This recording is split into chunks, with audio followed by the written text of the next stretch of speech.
Okay. Hello, followers. So there's another, like I said, I hadn't posted in a while, but God has been speaking to me a lot over the last couple of days. And there was something that got brought to my attention today that I want to bring to your attention. And I never thought about it before today. So I was really excited when God, the Holy Spirit, pointed it out to me.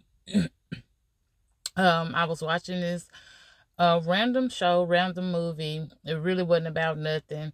But in the movie, the times were set back in like the 1800s when machines were starting to be a thing, like, machine guns, automobiles, and things like that. And I started thinking because it was during the time, what made me started thinking is because they kept using the word automobile, right? Which in today's times we say the word vehicle, and I was like, I wonder why they changed that word. Why did we transition over from using the word automobile to vehicle? I was like, we always changing up things, right? Well, the Holy Spirit took me somewhere deeper and started having me to think about inventions, because it was the automobile was invented. When you look in history and you start looking at all the things that we have, the transitions in the era, when cars came into play, when phones came into play, they always use the word invented, not created. So guys, you know had me to pay attention to that. And so normally I don't do this, but I did. I went and looked up the difference in the definitions of the word create and event. And create means to bring something into existence. Okay? Be mindful of that. Where the word event means to create or design or to be the originator of something. So in order to invent something, you have to have already had something that was created to use in order to make it into something that has never been used before. Like a car. A car was not created because it is made up of things that were created, such as metals, mineral, the elements. You got your metals, your gases, all of those things that they use to invent a car had originally already existed. They just took it and put it in a form to use in a different avenue. So that stuck out to me because when you are comparing science to spirituality, or when you get stuck with one of these difficult questions that people always try to ask you, or when your faith is being doubted, keep in mind that God is a creator, which means he creates things that have never existed before, such as humans, such as the earth, such as the world. He creates something out of nothing. So if you're one of those people that's going around and you're having a hard time with feeling worthiness and you think you're nothing, you are the perfect candidate for God, because he's a creator. You can be nothing because he can take nothing and turn it into greatness. So don't follow behind man. Don't follow behind trying to find that mighty dollar, because that's an invention. Meaning they need you to be something. You got to have something in order for them to work with you. That's the difference between men. That's why you got to have yourself aligned with getting to know Jesus and following Christ and having a relationship with God, because by him being your creator, he don't need much of anything. He don't need nothing at all in order to make you who he has designed you to be. But when you go into man, just like models, yeah, I've seen these reality shows where people are, they try not to be a model, they try not to be a singer, or they're trying to get their fame, right? And even on Netflix, I've been watching, where I watched it. I went through the series already, but the Dallas Cowboy cheerleaders, even in that reality show or docu series, however you want to say it, these these girls, they audition. Once they make it to a certain level, what do? They give them a makeover.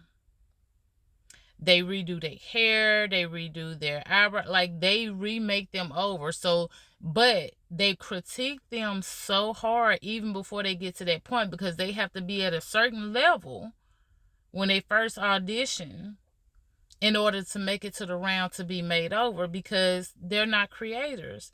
They are people who take someone and say, okay, she got to give me a little something. She, you're here to critiques. They be like, oh, too thin, too thick, too tall, too short, too, built a certain way. You have to meet all those criteria first. You have to be the perfect canvas for them, not a blank canvas. You have to be a pre-drawn out canvas, like when you go to these painting classes, sipping paint and stuff, they already have the sketch drawn out. You've already got to be drawn out for them, and then they come in and make you to what they think you can be, or what they see you as. What they see you as, though, not how you see yourself, not how you carry yourself. They're changing you to be in the image that they see. And you may not like that image. You may not be able to maintain that image, and that can make life difficult for you. And I'm not just talking about that particular show. It sounds like that, but I'm just talking about in life. When you are in life and you start changing yourself because of what people are saying about you, well, they don't like this about me, so I'm going to change this. Oh, they don't like that about me, so I'm going to change that. My boss don't like this about me, so I'm going to change. You're changing yourself to be in the image of the people that are around you, but not based on what God has created you to be. So what's going to happen is you're going to put yourself in a position to find it difficult for you to go through your day to day, because you're not who you were created to be. The creation has to be original in order for you to feel successful at what you're molding into. And see, that's the thing, with diamonds. Diamonds are already pre-existing, and then the pressure allows it to be what it's going to be. When you are on this journey, when you're on this walk, I don't want you to feel like God is changing you to be who he wants you to be. God created you, so he's bringing out of you what already exists in you, because he put it there. He's just bringing it to your attention, and that's the difference. You're not changing who you are from the inside to somebody you never was before. You're tapping into who you already were and becoming that person on the outside, so the world can see who God truly made you to be. And if you are not careful and you allow other people to intervene with that, or other things to intervene with that, then you're going to put yourself in a position to not like what you're seeing, or it's going to be difficult for you to maintain that status quo. So creation versus invention, right? So God don't invent us. He created us, and he molds us based on the creation that he has originated in us. And I hope that helps someone, because it really opened up my eyes today and gave me confirmation on what I've already been feeling about, man and computers and all this stuff. It's like all these are just inventions of what God had already created. I don't want the invention. I want the original creator to come to me and make me who he has designed me to be, and I'm happy with that. So I really hope this blesses you guys. Being molded by my creator is definitely more exciting, more accepting, more peaceful, more of a peaceful mindset than trying to be reinvented by the world. So stay blessed. Keep yourselves humble. Keep your eyes open, keep your mind open, keep your heart open, and just know that your creator, he created you out of nothing. So it's okay if you don't feel like nothing. You can still come to God. You can still seek him and still follow him, because that's what he works with the best. All right. Y'all have a good day.